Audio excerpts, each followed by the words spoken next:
That was a strange morning. No one knew about the knife except for Roth and Bates and Miller and me, and yet I felt as though the whole school was treating me differently. Suddenly I had respect. People held doors open for me rather than letting them slam in my face. Nobody barged into me in the corridors or hit the back of my head so that my face clanged against the wall above the urinal. When I said things in class, the teacher listened. I even felt taller, as if the figures around me were stooping and cringing. It was all because of the knife. I could feel its weight inside my pocket. I kept putting my hand in to caress it, or I deliberately flapped my blazer so I could feel its solid mass clunk against my chest, beating against the beating of my heart. I was still in a dream at morning break. Without thinking about it, I wandered over and joined the freaks in the playground. It was cold and gray, and they were shoulder to shoulder against the world. "Hey, Paul." It was Billy, the fat one. His eyes completely disappeared when he smiled. "Hi, Billy."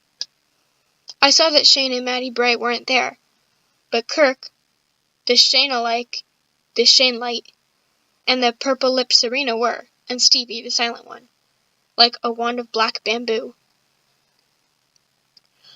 From his body language, I guessed that Kirk had been in the middle of some routine, and he wasn't exactly delighted to see me. He tried carrying on with whatever he'd been saying. And you can download it for nothing, literally nothing, if you go to BitTorrent, something like that, but he'd lost their interest, assuming he ever had it. So, then he said to me, "Saw you talking to Roth earlier on. Thought you'd learnt your lesson." The others looked at me sharply. How could I have gone back to Roth after the horror of the night before? Well, yeah, I didn't have much of a choice. Still, you ought to stay away from him, unless you liked being snogged by a dead dog. He snorted out a quick laugh at his own joke, but stopped when he saw that the others weren't taking it up. "He knows that," said Billy, cutting in, then added hopefully, "Don't you, Paul?" I nodded, and then I said, looking at Kirk, "But he doesn't bother you much, does he?" It was something I noticed. True, everyone hated the freaks, but Roth himself never seemed to give them his special attention. It was as if they didn't quite register with him. Once or twice I'd seen him gazing in a vague way to where they stood, his eyes unfocused, maybe thinking that he ought to do something about them, put in some personal hands-on persecution, rather than letting the lightweights and no-marks do the job. But then he'd given his head a little shake and move on to some other project. You could spin that a couple of ways. Either the freaks were so insignificant that he didn't have to bother with them, or he felt threatened by their strangeness, worried that maybe his weapons wouldn't work against them. I suppose there was a third option. He just hadn't gotten around to them yet. I can't say precisely why, but I knew that saying that about Ross not bothering them would get to Kirk. It undermined the freaks' role as victims, made them less like a gang of Jesuses and more like a bunch of nerds. "We're not exactly best mates, though," he said, his eyes wandering along the horizon like he was searching for something way off, trying to look deep. And just at that moment, I saw a ball flying towards us, kicked by one of the mob of the year 8 kids who were playing a cross between football and the Second World War. They'd probably seen it happen the day before and thought how clever it was, belting the ball at the losers. The ball was heavy, hurt if you got it in the face. If it had been heading towards Kirk, I probably would have let it fly. But it wasn't. It would have hit Serena, and so I caught it. The other freaks had seen it at the last second, and they were all flinching, some throwing their hands up, others cowering down for some reason. The image froze in my head, as if I'd taken a photo of it. They were like a great black spider, legs and arms at crazy angles, or the victims in an explosion. But I caught the ball, and it must have looked quite cool. There was a disappointed sigh from the year 8s. One of them, not the one who kicked it, came up and demanded that I give him his ball back. Yesterday I would have done. "Nice ball," I said, and began to hand it to him. But then I whipped it away and gave it a massive punt over the school fence, over the beck and into the gypsy field beyond, where it bounced a couple of times in the furrows and rucks of the rough grass, and then bobbed out of sight. The year 8 kid looked at me, his mouth open. He had a close-cropped hair, and his ears were scabby and septic from a piercing that had gone tragically wrong. What was that for? I felt like it. Next time it's your head. You could see the confusion in his eyes. These were the freaks. He was thinking, you can kick a ball at them and that'd be funny, and all they'll do is tut at you and then move further away. They don't kick the ball into the gypsy field. They don't talk to you like they're not scared. And then he trudged off on the long walk out of the school, following the road over the beck and round to the gypsy field. It was a good job he was only a scabby year 8 midget. That was awesome, said Billy in the space after the kid had gone. I thought it was a bit mean. That was Shane. He appeared unnoticed in all the action. Maddie was with him. But they kicked the ball at us, I said, annoyed that he hadn't appreciated what I'd done. You always let them, and so they keep doing it. It's like Hitler. Everyone laughed at that. I suppose it was a bit of an exaggeration, but that made me want to carry on with it. No, I mean it, like, they didn't stand up to him in the 1930s, so he just carried on getting worse. Appeasement, said Kirk, to show that he knew the word. Well, I knew the word as well. It was war. It was my subject.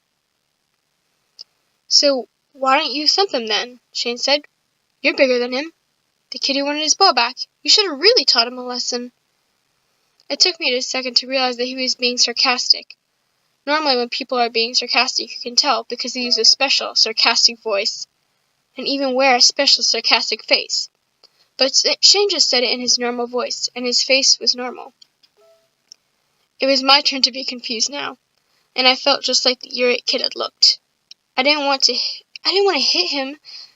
I just wanted him to, be more careful. I felt terrible. And I also felt that I shouldn't be feeling terrible. What I'd done wasn't that bad. I'd kicked the ball, not the kid. That made me annoyed with Shane. Who did he think that he was, to act as my conscience? I began to turn away, my shoulder hunching up around my ears. Then I felt Shane's arm on my hand. Hand on my arm. How's that face of yours? And that was it. All trace of criticism was gone. I was grateful that he'd even remembered that I'd been hurt. Sucker. I sat at their table for lunch. Serena had brought in a salad made of seeds and bits of weird-shaped lettuce, and Stevie, stick boy, just drank a Coke. But the others had normal food. When I asked Stevie if that was all he was going to eat, the Coke, he said that he could only eat when it was dark. And then Kirk said it was because he was a vampire. And then Shane said not to be a dick because vampires don't drink Coke. And anyway, it was the middle of the day right now, so if Stevie was a vampire, he'd be burning, wouldn't he? Then they got on to talking about vampires in general, which was big with them. Shane said it was funny how vampires, meaning Dracula in particular, came to be seen as aristocrats, counts and stuff, because originally they'd just been shambling peasants. And he said it was all down to Byron, or rather his doctor, whose name I can't remember, who wrote a story about a posh vampire, which was meant to be Byron. I was a bit lost in all this, and I think Shane knew it because he explained that 200 years ago, Byron was not only the most famous poet, but the most famous of human beings in England, and he had a clubfoot, and he got off with everyone, including choir boys and his own sister. And his wife divorced him because he tried to do something to her so filthy that she could never even talk about it. So it meant that his doctor's story, the one about the vampire, became really famous really quickly, and that's how the idea of the posh vampire took hold. I thought that was all quite interesting, even if none of them could tell me exactly what a clubfoot was, which is something I wanted to know. What was strange is how it was something I wanted to know. What was strange is how it didn't seem strange, all that talk. It wasn't as if I normally spent my mealtimes talking about vampires and dead poets, and so it should freak me out, but it didn't. The other thing was that I had forgot about the knife. Then at the end, I was stretching to get my bag from under the table, and I touched Maddie's hand by accident. I said sorry, and she smiled at me again. Number 5. Then I stretched further, trying to reach my bag, and something fell out of my blazer pocket. Like I said, I'd completely forgotten about the knife. It took me a second to realize what had happened. It clunked onto the tile, still in its leather sheath. Maddie picked it up from me, not thinking. And then she saw properly what it was, and she held it out on her palm, eyes wide. "What the hell?" said Kirk. I snatched the knife and looked around at my new friends. They all appeared stunned. And something else. Impressed, maybe? Amused slightly? I don't know. Except Shane. He looked utterly blank. I couldn't face him. "I've got to go," I said to no one in particular, and then bolted.